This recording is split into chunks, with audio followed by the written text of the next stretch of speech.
रूस से 44 दिन में युद्ध हारेगा यूक्रेन। क्या नेटो का पर्दाफाश हो गया है? 33 महीने से चल रही रूस यूक्रेन जंग में इस वक्त 3 सबसे बड़े और अहम डेवलपमेंट हुए हैं। राष्ट्रपति पुतिन ने बेलारूस के साथ मिलकर आधे यूक्रेन पर पूरी तरह से कब्जा करने के लिए बेलारूस की तरफ से यूक्रेन बॉर्डर पर सेना पहुंचाना शुरू कर दिया है। दूसरी और सबसे हैरान करने वाली खबर यह है कि नेटो देश हंगरी के प्रधानमंत्री विक्टर ऑर्बन ने एक हफ्ते में दूसरी बार ऐलान किया कि ज़ेलेंस्की का यूक्रेन बुरी तरह से हारने जा रहा है। तीसरी अहम खबर यह है कि यूक्रेन का सबसे खूंखार तरीके से साथ देने वाले ब्रिटेन के टॉप एडमिरल ने गंभीर चेतावनी देते हुए कहा है कि रूस अब जंग के उस दौर में पहुंच चुका है जहां वो किसी भी वक्त एटमी धमाकों से ब्रिटेन समेत पूरे यूरोप का सर्वनाश कर सकता है। कुल मिलाकर यूक्रेन अगले 44 दिनों में रूस के कदमों में पड़ा होगा। अब ऐसे दावे दुनिया के चुनिंदा वॉर एक्सपर्ट्स करने लगे हैं। हम आपको पूरी खबर की हर डिटेल दिखाने जा रहे हैं, लेकिन उससे पहले ये जान लीजिए कि हारते हाँफते और लड़खड़ाते यूक्रेन को रूसी सेना किन किन इलाकों में पूरी तरह हरा रही है। अभी तक की जो जानकारी सामने आई है उसके मुताबिक 1 अक्टूबर से अब तक रूसी सेना अपने कुर्स्क इलाके से यूक्रेनी सेना की आधी से ज्यादा सेना को भगा चुकी है। इसके अलावा दक्षिणी और पश्चिमी यूक्रेन पर मिसाइलों और ड्रोन से हमलों में 180% से ज्यादा की बढ़ोतरी देखी गई। पश्चिमी यूक्रेनी सेना के लिए कब्रिस्तान साबित हो रहा है, क्योंकि पश्चिमी यूक्रेन से सटे कुर्स्क की तरफ से रूस और उत्तर कोरिया के सैनिकों के डबल हमलों से यूक्रेनी सेना के चीथड़े उड़ रहे हैं। ज़ेलेंस्की और उसके टॉप कमांडर भी ये मानने को मजबूर हुए हैं कि रूस के जिस कुर्स्क पर यूक्रेनी सेना ने 6 अगस्त 2024 से कब्जा किया था, उसका 40% इलाका रूसी सेना दोबारा छीन चुकी है। रूसी सेना की सुनामी का सामना यूक्रेनी सेना नहीं कर पा रही। कुछ इसी तरह का दावा नेटो देश हंगरी के प्रधानमंत्री विक्टर ऑर्बन ने किया है, जिन्होंने कैमरे के सामने डंके की चोट पर कहा है कि यूक्रेन और यूरोप किसी भी कीमत पर रूस को जंग नहीं हरा पाएंगे। नेटो देश हंगरी के प्रधानमंत्री विक्टर ऑर्बन ने बड़ा ऐलान करते हुए कहा कि यूक्रेन हार रहा है और उसके साथ साथ पूरा यूरोप भी हारेगा। नेटो देश हंगरी के प्रधानमंत्री ने रूस यूक्रेन जंग पर यूक्रेन और नेटो देशों की पोल खोलकर रख दी। विक्टर ऑर्बन ने दो टूक कहा है कि रूस 3 साल की जंग में बहुत ज्यादा शक्तिशाली हो चुका है, उसको अब नहीं हराया जा सकता। वहीं 3 साल की जंग में यूक्रेन और यूक्रेनी सेना बेहद कमजोर हो चुकी है। नेटो की मदद भी यूक्रेन को हारने से बचा नहीं पाएगी। नेटो में ज्यादातर यूरोपीय देश हैं, लेकिन ये भी रूस के सामने टिक नहीं पाएंगे। विक्टर ऑर्बन ने साफ किया है कि यूरोप सैन्य रूप से बेहद कमजोर हो चुका है। लंबी जंग के लिए यूरोप के पास उपकरण, गोला बारूद, पैसा और संसाधन, सैनिकों की भारी कमी है। अगर नेटो और यूरोप ने रूस से सीधी जंग की तो 1 से 2 साल में यूरोप और नेटो तबाह हो सकता है। अब आप ये भी जान लीजिए कि यूक्रेन 6 अगस्त के बाद से लगातार क्यों हार रहा है। ये तस्वीरें 6 अगस्त से लेकर अक्टूबर 2024 तक की हैं, जिसमें यूक्रेन नेटो के दम पर लड़ाकू हेलीकॉप्टर जेट और कई तरह के भारी हथियारों से रूस के कुर्स्क पर हमला कर रहा है। इस वीडियो में साफ देखा जा सकता है कि यूक्रेनी सेना बहुत तेजी से टैंक, तोप, पैदल सैनिकों के जरिए रूसी इलाकों पर हमले कर रही है। शुरू के 7 दिन तक यूक्रेनी सेना ने 1200 वर्ग किलोमीटर इलाके पर कब्जा कर लिया, लेकिन 7 दिन बाद जब रूसी सेना ने यूक्रेनी सेना पर हमला किया तो यूक्रेन सेना के चीथड़े उड़ने लगे। रूसी सेना ने उत्तर कोरिया के 10,000 सैनिकों के साथ मिलकर यूक्रेनी सेना पर बहुत बड़ा हमला कर दिया। हमला इतना जबरदस्त हुआ कि देखते ही देखते यूक्रेनी सेना 180 मोर्चों से भाग गई। रूसी सेना ने न सिर्फ जमीन से बल्कि अपनी जंगी जेट और हेलीकॉप्टर से यूक्रेनी मोर्चों की धज्जियां उड़ा दी। नेटो की तमाम कोशिशों के बावजूद यूक्रेनी सेना हारती जा रही है। भारतीय यूक्रेनी सेना में जान फूंकने के लिए ज़ेलेंस्की ने एक बार फिर से जोर लगाना शुरू किया है। इन तस्वीरों में राष्ट्रपति ज़ेलेंस्की यूक्रेनी सेना के कमांडर इन चीफ अलेक्जेंडर सिरस्की के साथ उस ड्रोन मिसाइल को देख रहे हैं। यूक्रेन के खुफिया सैन्य ठिकानों पर ज़ेलेंस्की इन नई ड्रोन मिसाइल को देख रहे हैं। यूक्रेनी सेना के मुताबिक ये पैक्लो ड्रोन मिसाइल है जो बेहद हाईटेक है। यूक्रेन को लगता है कि जिस तरह से रूस बेतहाशा ड्रोन हमले कर रहा है, उसका काउंटर करने के लिए पैक्लो ड्रोन मिसाइल यूक्रेनी सेना के लिए ब्रह्मास्त्र साबित हो सकती है। खुफिया सैन्य अड्डे पर सैकड़ों की तादाद में पैक्लो ड्रोन मिसाइल देखी जा सकती है। यूक्रेनी राष्ट्रपति कार्यालय के मुताबिक 3 साल से चल रही जंग में यूक्रेन का नया पैक्लो ड्रोन मिसाइल जंग में गेम चेंजर साबित होने जा रहा है। पैक्लो ड्रोन मिसाइल 700 किलोमीटर दूर तक सटीक हमला कर सकता है।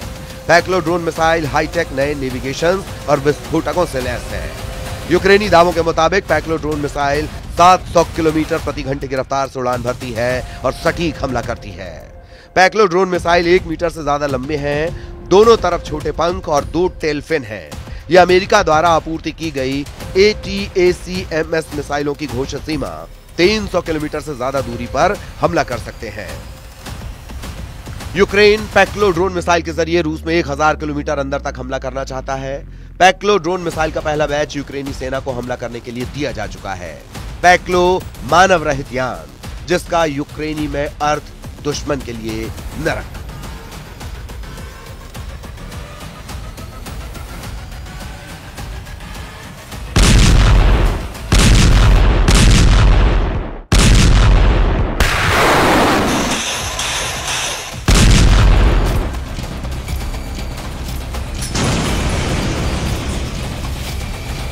आज मंत्रियों ने रूस की बढ़ती आक्रामक मुद्रा पर चर्चा की है। रूस के बढ़ते अभियान पर भी चर्चा हुई। नेटो देशों में शत्रुतापूर्ण कार्रवाइयां की जा रही हैं। हमने इन हमलों में भारी वृद्धि देखी है, हमें इसे रोकना होगा। अपराधियों को हिसाब देना होगा। रूस और चीन दोनों ने अस्थिर करने की कोशिश की है, लेकिन यूक्रेन और नेटो के तमाम तरह के हथियार भी रूस की बढ़त और भयानक हमलों को रोक नहीं पा रहे। रूसी सेना ने यूक्रेन के खेरसान ज़ापोरिज़िया पर भीषण हमले पिछले 24 घंटे के अंदर किए हैं, जिसमें 48 से ज्यादा आम लोग मारे गए हैं, जबकि हजारों यूक्रेनी सैनिकों को अपनी जान से हाथ धोना पड़ा है। रूस को इस जीत और बढ़त की भारी कीमत भी चुकानी पड़ रही है। Institute for the study of war यानी ISW के मुताबिक जंग में रूसी सेना को भयानक नुकसान हो रहा है। लगभग हर दिन 1500 रूसी सैनिक मारे जा रहे हैं। ISW की रिपोर्ट के मुताबिक 1 वर्ग मील में लगभग रूस के 138 सैनिक हर दिन मारे जा रहे हैं। रिपोर्ट के मुताबिक सितंबर, अक्टूबर और नवंबर 2024 की भीषण जंग में रूस के करीब 1,25,800 सैनिक मारे जा चुके हैं, जबकि यूक्रेनी सेना का दावा है कि 1018 दिन की जंग में रूस के 7,51,910 सैनिक मारे जा चुके हैं। ये स्पष्ट है कि यूक्रेनियन अमेरिकी सैनिकों की सीधी मदद से लंबी दूरी के हथियारों से हमले कर रहे हैं। ये हरकत खतरनाक है, इसमें कोई संदेह नहीं है।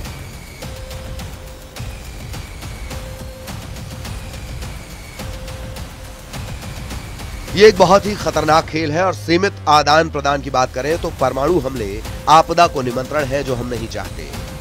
लेकिन इतना भीषण नुकसान झेलने के बावजूद रूसी सेना यूक्रेन और नेटो पर भारी पड़ रही है। इसीलिए नेटो देश पोलैंड के प्रधानमंत्री बार बार कह रहे हैं कि यूक्रेन रूस से हारी जंग कर रहा है।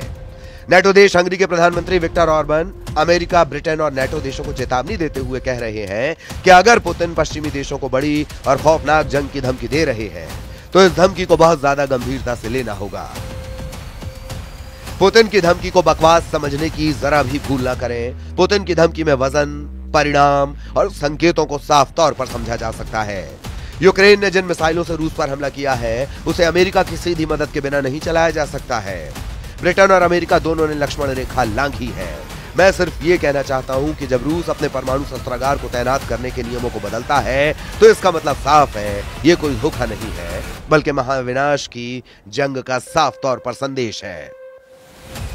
इसका मतलब है कि हमें रूस जैसे देश से सावधान रहना होगा जो हमसे अलग है। रूस मूल रूप से खुद को दुनिया में रखता है और सैन्य ताकत पर अपनी नीति बनाता है। सामूहिक विनाश के सबसे आधुनिक हथियारों से लैस दुनिया की सबसे शक्तिशाली सेनाओं में से एक के साथ जब वे यानी पुतिन इस मामले में कुछ कहते हैं तो इसे वही माना जाना चाहिए जो कहा गया है। इधर कुछ रिपोर्ट के दावों के मुताबिक हर दिन लगभग 1100 यूक्रेनी सैनिक रूसी सेना के हमले में मारे जा रहे हैं। इस हिसाब से यूक्रेनी सेना अगले 10 दिनों में ही पूर्वी यूक्रेन में खत्म हो जाएगी। यानी यूक्रेन के पास सिर्फ 10 दिन बचे हैं। या तो नेटो का सबसे मजबूत और ताकतवर देश अमेरिका साथ दे, वरना यूक्रेन हार जाएगा। जरा नेटो देश हंगरी की राजधानी बुडापेस्ट का ये वीडियो देखिए। हैरान परेशान ज़ेलेंस्की नेटो देशों के नेताओं के इर्द गिर्द घूम रहे हैं। तस्वीरें नवंबर 2024 की हैं। EPC शिखर सम्मेलन में हंगरी, फ्रांस, ब्रिटेन, इटली जैसे देशों ने साफ इशारा किया है कि ट्रंप अब युद्ध में यूक्रेन का साथ नहीं देंगे। तस्वीरों में साफ देखा जा सकता है कि हंगरी, फ्रांस, ब्रिटेन, तुर्की, इटली जैसे देशों के प्रमुख यूक्रेन को रूस के हमलों से कैसे बचाएं, इसे लेकर माथापच्ची कर रहे हैं। लेकिन सिर्फ ट्रंप की वजह से हंगरी की राजधानी बुडापेस्ट में हुआ ईपीसी शिखर सम्मेलन यूक्रेन की मदद करने पर एकजुट नहीं हो पाया। नवनिर्वाचित राष्ट्रपति ट्रंप ने अमेरिका की तरफ से साफ ऐलान कर दिया है कि वो रूस यूक्रेन जंग 20 जनवरी से पहले रोक देंगे, यानी अमेरिका की मदद के बिना बाकी नेटो देश यूक्रेन की मदद नहीं कर पाएंगे। जरा देखिए हंगरी की राजधानी बुडापेस्ट में हंगरी और फ्रांस के राष्ट्र प्रमुखों ने रूस यूक्रेन जंग पर क्या कहा है। कुल मिलाकर जंगी हालात रूस के पक्ष में पूरी तरह से होते जा रहे हैं। अब देखना होगा कि क्या अगले 44 दिन में पुतिन आधा यूक्रेन पर कब्जा कर लेंगे या फिर ट्रंप रूस यूक्रेन जंग को रुकवा देंगे। Bureau report, news 18।